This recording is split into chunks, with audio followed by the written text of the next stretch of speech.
Hello everyone, welcome to our channel education hotspot. So as you can see हमारे पास एक concept है यहाँ पे लॉन्गिंग एंड बिलोंगिंग का।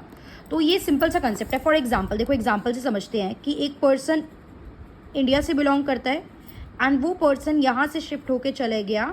वो पर्सन है राइट नाउ अमेरिका में, जॉब करनी थी तो अमेरिका में चला गया पर्सन। अब अमेरिका में आप चले तो गए हो, आप सेटल तो हो गए हो वहाँ जाके, लेकिन अभी भी इंडिया पूरी तरीके से आप पे जो इंडियन ट्रेड्स है, कल्चर है, वैल्यूज़ है, लैंग्वेज है, ईटिंग हैबिट्स है, क्या वो पूरी तरीके से खत्म हो जाएंगी। अभी आप वहाँ के भी सिटीजन नहीं हो और आप यहाँ पे भी नहीं रह रहे हो, तो neither you belong to India nor you belong to America. Properly आप लिंक नहीं कर पा रहे हो, अमेरिका के कल्चर को 100% आप एक्सेप्ट नहीं कर पा रहे हो, इंडिया को भी आप पूरी तरीके से छोड़ नहीं पा रहे हो। तो इस समय पे आप जो है, आप कहीं ना कहीं इस कंट्री की, अपनी जो होम कंट्री है उसके रूट्स भी आपके पास हैं एंड उस कंट्री की कुछ कुछ चीज़ें भी आपको अडेप्ट करनी पड़ रही हैं। तो ऐसे केस में आप राइड में बीच में रह जाते हो, ना तो आप एक्सट्रीम लेफ्ट जा पा रहे हो ना आप एक्सट्रीम राइट जा पा रहे हो। We belong to somewhere in between, हम कहीं इन बिटवीन बिलोंग कर रहे हैं, तो हम दोनों जगह के बीच में बिलोंग करते हैं। तो यही कंसेप्ट जो है वो कहलाता है the in between space of diaspora. That is the concept of longing and belonging, diasporic imaginary and this is networks. तो यहाँ पे यही चीज़ बताई गई है दैट एवरीवेयर एंड मतलब एक पर्सन जो है, माइग्रेशन जब बढ़ी ग्लोबलाइज वर्ल्ड में, तो हर पर्सन जो है वो काफ़ी सारे प्लेसेस से बिलोंग करने लगा। वो they are everywhere and nowhere in some sense. एक तरीके से देखा जाए तो वो हर जगह है, और देखो तो फिर वो कहीं भी नहीं है। They may be citizen of their host country, आप अपनी होस्ट कंट्री के सिटीजन हो, लेकिन फिर भी आप अपनी जो ओरिजिन कंट्री है उससे भी आइडेंटिफाई कर रहे हो। आप अपनी रूट से काफ़ी दूर रह रहे हो, अपने ट्रेडिशन से, अपने घर से काफ़ी दूर रह रहे हो, लेकिन फिर भी आप वहाँ से कनेक्टेड हो, आप वहाँ की एथनिक कम्युनिटी से कनेक्टेड हो, ठीक है, जहाँ पे आप माइग्रेट होके गए हो। इसीलिए वो पर्सन जो है, ये जो बिलोंगिंग एंड लॉन्गिंग का कंसेप्ट है, ये क्या होता है, इन बिटवीन स्टे। ग्लोबलाइजेशन और जो ट्रांसफॉर्मेशन होता है उससे क्या होता है कि आपकी टेरिटरी तो चली गई, डी टेरिटोरियलाइजेशन हो गया, मतलब हमारी टेरिटरी तो अभी नहीं है, हम यहाँ पे मतलब माइग्रेशन हुआ है।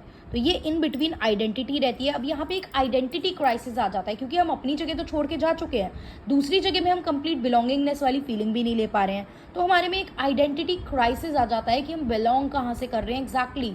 तो चीज़ों को लेके ये क्राइसिस वाली सिचुएशन जो है ये भी इस केस में क्रिएट हो जाती है। अब यहाँ पे विजय मिश्रा नाम के पर्सन ने, इन्होंने क्या करा है, इन्होंने जो एक्सप्लेन करा है, एलैबोरेट करा है इसको विद रिलेशन टू कहाँ कहाँ के diaspora, African, Chinese, Indian and Jewish diaspora में इन्होंने इनको एक्सप्लेन करा है कंसेप्ट को, इन बिटवीन वाले कंसेप्ट को। प्लस इन्होंने बोला कि काफ़ी स्ट्रॉन्ग रिलेशनशिप होता है diasporic imaginary and global network में, मतलब लॉन्गिंग एंड बिलोंगिंग में, कि कितना आपका जो है वो चीज़, जो भी आपको कंसेप्ट बताई, मतलब आप बिलोंग नहीं भी कर रहे हो, still you are belonging to that place. Clear. आपने एक जगह तो यहाँ पे इंटरेक्टिव रिलेशनशिप पे फोकस करने की बात की, लेकिन यहाँ पे प्रॉब्लम क्या आ जाती है, क्वेश्चन ऑफ आइडेंटिटी डेवलप होता है कि कहाँ से हम बिलोंग करते हैं। ये चीज़ यहाँ पे थोड़ा सा फिर रह जाती है माइंड में, ठीक है।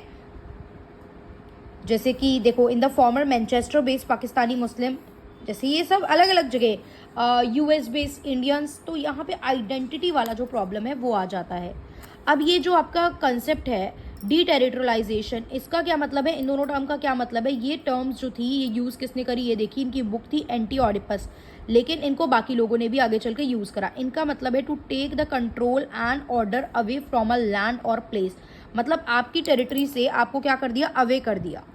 Clear. It is to undo what has been done, मतलब जो हुआ उसको अंडू कर दो। जैसे कई बार आता है ना, टेक्स्ट लिखा, अब अंडू करो इसको, तो to undo what has been done. Clear. ये एक बार मतलब इतना डिटेल खैर रीड नहीं भी करोगे तो भी चलेगा।